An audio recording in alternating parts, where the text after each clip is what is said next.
beginning of a short story, and the title is Porch Rot. Dad shows up on a Saturday. He stands at the edge of the yard, staring at the house. I spot him through the living room window. "I'm going out there," I announce. "I don't know why," my brother says. Outside, it's almost noon, and the air is thick with humidity. Little beads of sweat form on my shoulders, and even from the driveway, I can see the big circular stains under my father's armpits. "Hi, Dad," I call out. "What are you doing?" "Oh, hi, honey," he says, in his rumbly voice, and I feel like I'm 5 years old again. Like maybe he's going to give me $1 and tell me to get an ice cream at the corner store. He has these moods sometimes, light, magical moods where he loves everything and everyone. "I'm just checking out this porch rot," he says, "like your mother asked me to." It doesn't take a genius to see that he's using the porch as an excuse to come by. I haven't heard from him since the winter, when I put the kibosh on his visitation rights. A fly lands on Dad's arm and he slaps it dead.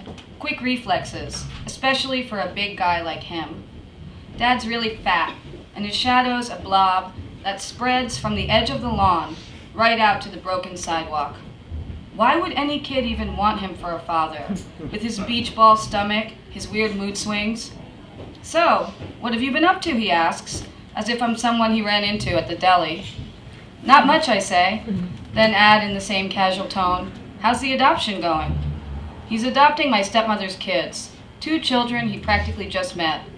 They all live together in a big house with a pillared porch. "It's going," he says, as if he doesn't really give a crap about the adoption either. And when he says that, he looks tired. Like all this legal stuff, all these family squabbles, they're not his thing. Who knows, maybe he doesn't even want to adopt them. Maybe that's his wife's deal. The porch roof sags in the middle, and there's water collected in the sag. You can see it if you're right at the edge of the lawn, which is where we stand now, side by side. Leaves float around in the dark rainwater. Dad never asked why we stopped going to his place. Never said a word. But this, coming here, examining the porch, it feels like he's making an effort. I just decide to say it. "I'm sorry, Dad." "For what, Dolly?" he asks, in a bright chipper tone like he's got amnesia. Like our whole history just started when he stepped onto the lawn today. "For not coming to your house anymore." His eyes seem smaller than I remember, little brown marbles set in bags of flesh. "I have to get back to the office," Dad says. He looks beaten down. Seems like he's always been a slave to his office and his life both. "Okay, Dad," I say.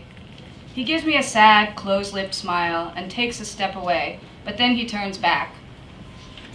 "Caitlin," he says, "there's one thing I wanted to mention, and I think now he'll say it, that he wants me to come back to his house. He's a lawyer, and maybe he's found some legal way to force me back to my attic room there. It must be completely empty now, except for the bed and dresser. I always took my stuff home with me every Sunday." "Brianna will be taking my last name," Dad tells me. "She won't be Brianna Ferguson anymore. From now on, she'll be known as Brianna Bird." It takes me a second to catch up. It's nothing about me. It's about the adoption. That's where the legal tone comes in. It's all about Brianna and her new legal name. The voice Dad's using must be the same one he rolls out in court. "She'll be known as Brianna Bird," as if anyone cared to know her. At school, I avoid the crap out of Brianna. She's a year younger and always looking for me in the halls, always talking about my dad like he's both of ours, like he's what we have in common. If my dad and I had a different kind of relationship, I'd let him know. I'd say, "Dad, that's a pretty big blow." But we don't have that kind of relationship. We have the kind of relationship that makes me shrug and say, "Okay, Dad," like I couldn't give a shit. He nods then and looks pretty relieved, as if, "That's that, we're good now," he's thinking. He can go back to his perfect colonial mansion with his new wife and his 2 new kids. In fact, he's already walking away. "Hey, Dad," I call out. "Why don't you just change Brianna's name?" "That's what I said, to Caitlin." Dad stares at me stunned. Until just this second, he really believed I was still a little girl who could be bought off with an ice cream cone or a random visit.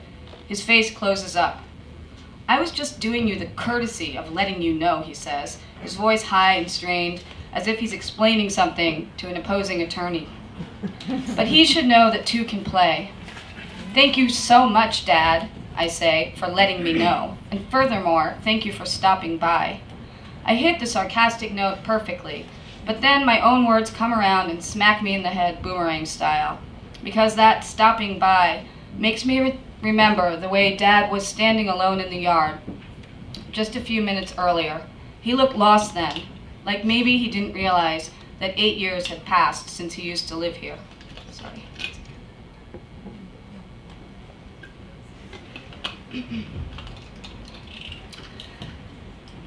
Later, when Mom gets home, she puts away some groceries, then lays her graduate school books and papers across the table in an overlapping mess. I have no idea how she can study like this, but she gets right to work, reading from a textbook balanced on the edge of the table. Everything okay, she asks when she sees me standing there, but she doesn't look up, and I can tell she's not in the mood to talk. Dad came by, I tell her. She says, and keeps skimming the book.